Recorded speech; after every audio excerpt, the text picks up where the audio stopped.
So we're here on the Oregon coast. We're out in the bay looking for a specific bay clam called a cockle. This is really the quintessential seashell that you're gonna find out here with the heavy ridges coming down, and it's an extremely good eating one.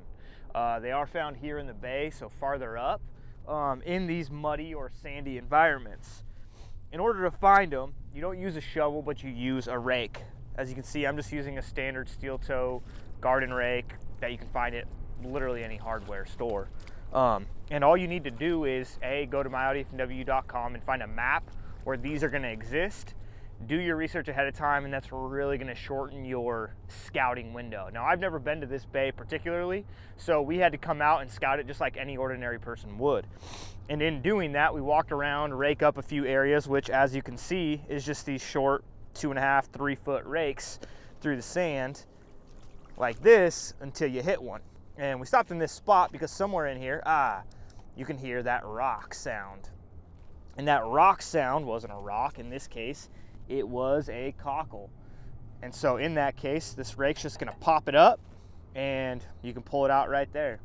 You can do it on dry land like this. A lot of people like to do it on the edge of water. I like to do it on the edge of water because it kind of washes away the sediment around you and makes it easier to feel and move the dirt around. So once you rake them, you dig up a cockle and it looks like that. The regulations for these are the same as any other bay clam species, so it's combined into the cockle, little neck, which is quite similar to this, the butter clam, and the gaper clam. You can get in aggregate, so all combined, 20 of those species, but only 12 of those can be gapers. A lot of people like to come out and get 20 of their cockles here because, like I said, they're extremely delicious. And it's that simple. Yeah, so we found 3 in this small stretch here. Usually when I find one clam, there's going to be more clams, so I'll continue to dig in that region. And I just structurally kind of move along in a line. You don't have to go far into the dirt. I'm not wearing myself out here. I'm going, I don't know, maybe that far in, so not even the complete tips of the rake here.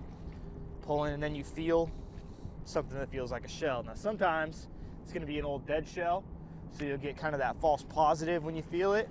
Just keep moving along and digging as you go.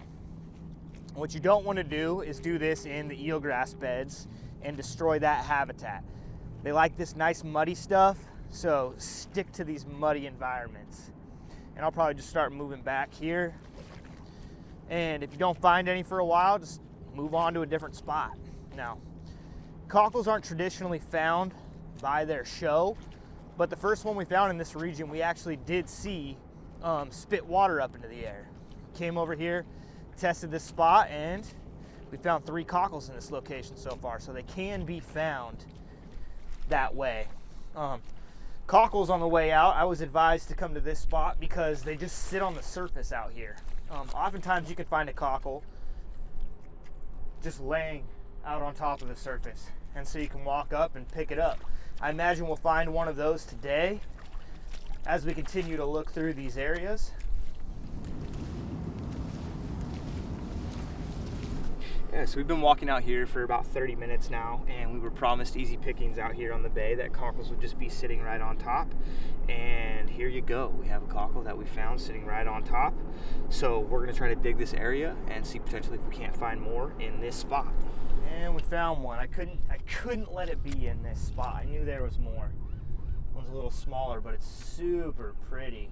And they can be real dark like this, or really light colored, mottled, striped. They have an array of different colors, but these heavy ridges coming down are what's going to define that it is a cockle clam. That's perfect. So we're finding a lot of dead cockles on top of the beach, which doesn't mean there's a die-off, nothing weird's going on.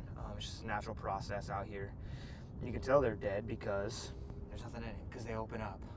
Pretty stinking simple. So if a clam is collapsed shut and there's still material in there and you can't pry it apart, that means it's alive. If it's open like this, or it sounds hollow and won't close back down when you mess with it, that's how you tell they're dead. In this case, clear as day, it's growing moss, it's got these barnacles on it, clearly hasn't been digging. This is a dead clam, therefore no good to eat. So I felt one hit. You want to check your piles real good if you felt a shell in it, because we just pulled that one out of the refuse pile. That's fascinating.